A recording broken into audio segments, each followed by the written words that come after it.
চাষি পরিবারে জন্ম না নিলে বোঝাই যায় না এক মুঠো ভাতের জন্য মানুষকে কত কষ্ট করতে হয়। তো আমরা যেহেতু চাষি পরিবার, 12 মাসে আমাদের 13 পার্বণ, মানে 13 রকমের ফসল হয়েই থাকে, একটা না একটা ফসল আসতেই থাকে। তো এখন ধান আর ভুট্টা, তিল এগুলোরই সময়। তো আমাদের বাড়িতে এই যে এখন ভুট্টা চলে এসেছে। তো সেই ভুট্টাগুলো আনার পরেই সঙ্গে সঙ্গে রোদ দিতে হয়। তো একটা দিন খুব ভালোভাবে রোদ দিয়েছি, তারপর থেকেই তোমরা তো জানো যে আকাশের অবস্থাটা কী।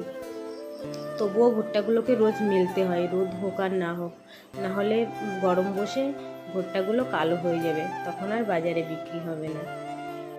এই প্রচণ্ড গরমে যখন একটু বৃষ্টি হচ্ছে, তোমরা হয়তো ভাবছো স্বস্তি পেলাম, কিন্তু আমরা যারা চাষি পরিবারে, একটু বৃষ্টি হলে আমাদের চাষিদের যে কত বড় ক্ষতি হয়ে যায়, তো সেটা বলার কথা নয়। এখন যদি বৃষ্টি অনবরত নেমে থাকে, তাহলে এখানে 10 কুইন্টালের উপরে ভুট্টা আছে, এই ভুট্টাটা পুরোই খারাপ হয়ে যাবে, একটা ভুট্টাও বাজারে বিক্রি করা যাবে না। তো প্রচণ্ড যখন কষ্ট হয়, তাতেও কিন্তু আমরা বৃষ্টি চাই না, যতক্ষণ না আমাদের ফসলগুলো ঠিকঠাক মতন শুকিয়ে ঘরে না ওঠে। তো এই বৃষ্টি হওয়ার কারণে ভুট্টাগুলো নিয়ে অনেকটাই খাটনি করতে হয়েছে, নাহলে ভুট্টাতে তেমন একটা খাটনি করতে হয় না। এখন তো মেশিন হয়ে গেছে, লেবার দিয়ে করে তারপরে মেশিন দিয়ে ছাড়িয়ে বাড়ি এনে সাথে সাথে রোদ দিতে হয়। তো সেজন্য আমরা প্রথম দিন একটু ঠিকঠাক মতন রোদ পেয়েছি, কিন্তু তারপর থেকে না আর রোদ্রের দেখাই নেই। ওই কোনো রকমে আকাশটা একটু মানে পরিষ্কার হয়, তার সঙ্গে সঙ্গে আবার মেঘ এসে যায়। আর যখন তাড়াহুড়ো করে আমরা দুটো মাত্র মানুষ গোছাতে হয়, তখন কিন্তু প্রচণ্ড পরিমাণে কষ্ট হয়ে যায়। আর এখন তো টিচার বাবা সেভাবে ঠিকঠাক আগের মতন কাজ করতে পারে না, নাহলে ও একাই 100 ছিল।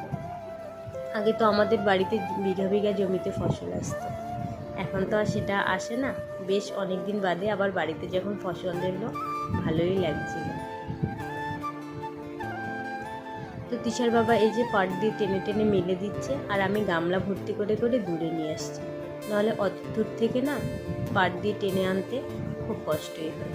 আর ভুট্টাটা এর আগে কখনো বাড়িতে হয়নি, সেজন্য এতটা অভিজ্ঞতা ছিল না। তবে ভুট্টাটা প্রচণ্ড পরিমাণে ভারী, এটা নাড়াচাড়া করতেও অনেকটা কষ্ট হয়। আর ওদিকে খেয়াল করছো আমার ছোট মেয়ে নেহা, ওকে কিন্তু কোনো কিছু বুঝিয়ে কিংবা শিখিয়ে দিতে হয়নি, ও নিজে থেকেই ঘর থেকে একটা গামলি এনে আমার সঙ্গে এইভাবে মেলছে। আমি মোটমাট 18-19 কুইন্টাল ভুট্টা শুকিয়েছি, তো ও আমার সঙ্গে পুরোভাবেই লেগেছিল। এইভাবে আমার